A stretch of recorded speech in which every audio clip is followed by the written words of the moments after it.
Hello, everyone. Welcome to Celsius 233, your go-to place for fiction book summaries. Today, we will unravel the story within Sandkings by George R.R. Martin. Sandkings, written by George R.R. Martin and published in 1981, is a gripping science fiction novella blending horror and morality. It follows Simon Kress, a wealthy and sadistic man who acquires alien creatures, the Sandkings, for entertainment. These creatures, with their hive minds and reverence for a perceived deity, spiral out of Kress's control, leading to catastrophic consequences.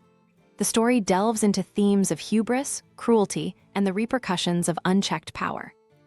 Plot summary: Simon Kress lived alone in his sprawling manor, surrounded by barren, rocky hills. A collector of exotic and dangerous pets, he prided himself on his indulgence in the macabre and unusual. But when an extended absence led to the death of his current collection, a carrion hawk, a shambler, and earth piranhas, Kress found himself bored and restless. Determined to replace them with something even more extraordinary, he traveled to Asgard, the largest city on Baldur, to seek a new acquisition. Wandering through the chaotic streets near the starport, Kress stumbled upon a peculiar shop called Woe and Shade. Its mist-filled windows, shifting between shadow and light, hinted at wonders within. There, he encountered Jala Woe, a gaunt woman who offered him something unique: Sandkings. These small, insect-like creatures shared a hive mind, with each colony dominated by a central, immobile figure called the Maw. Divided into 4 groups, white, black, red, and orange, the Sandkings displayed a startling intelligence. They built intricate castles, fought wars, and most intriguingly, worshipped their perceived deity. Woe demonstrated this reverence by showing him castles adorned with her face, carved by the creatures. Kress, both amused and intrigued, purchased the Sandkings. Woe issued a warning: the Sandkings required care and respect, or they could grow uncontrollable. Kress dismissed her caution, blinded by his desire for amusement. Soon, the terrarium was installed in his living room, and Kress watched with fascination as the Sandkings awakened and began constructing their castles. He introduced food, observing the colonies, strategic battles for resources.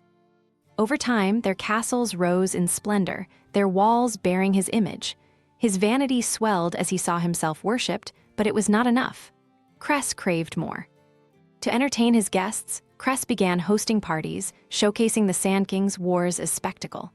The battles grew increasingly brutal as he manipulated the creatures, starving them to provoke aggression.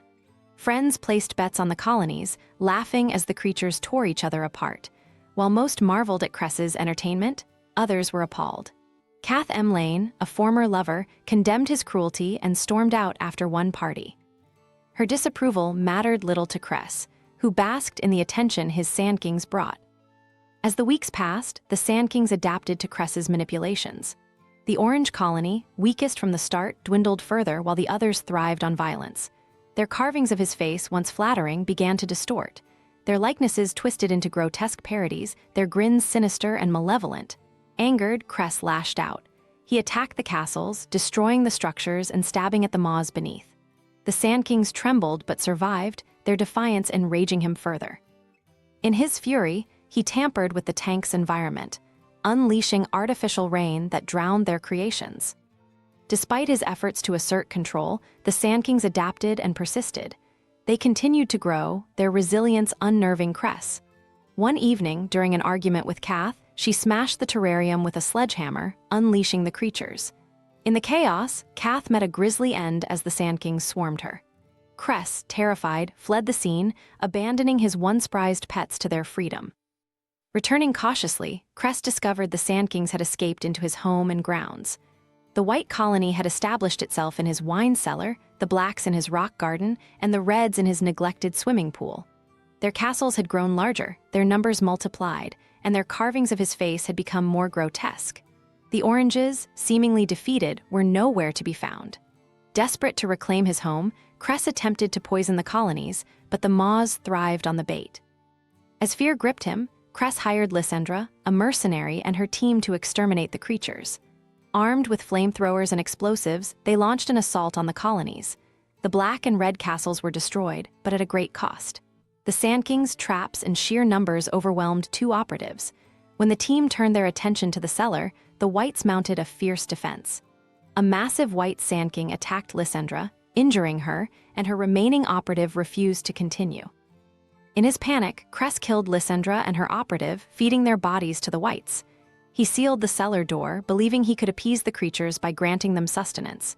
The act brought him a twisted sense of calm, but the Sandking's hold over his psyche deepened. Paranoia consumed him. He heard their movements in the walls, felt their presence growing closer. Their psionic influence invaded his mind, amplifying his fear and desperation. Finally, Kress decided to flee, but the Sandkings had other plans. They had grown far beyond his control, their collective intelligence and malice turned entirely against him. His once godlike status had crumbled. He was no longer their master, but their prey. As their influence closed in, Kress realized the full extent of his folly. The creatures he had sought to dominate had outgrown him, and now they awaited their final reckoning. This was just one story. George R.R. Martin has plenty more for you to discover. Check them out in the description or on Celsius 233. Remember, while our summaries capture the essence, they can never replace the full experience of reading the book. If this summary intrigued you, consider diving into the complete story, buy the book, and immerse yourself in George R.R. Martin's original work. Bye-bye, take care, have fun.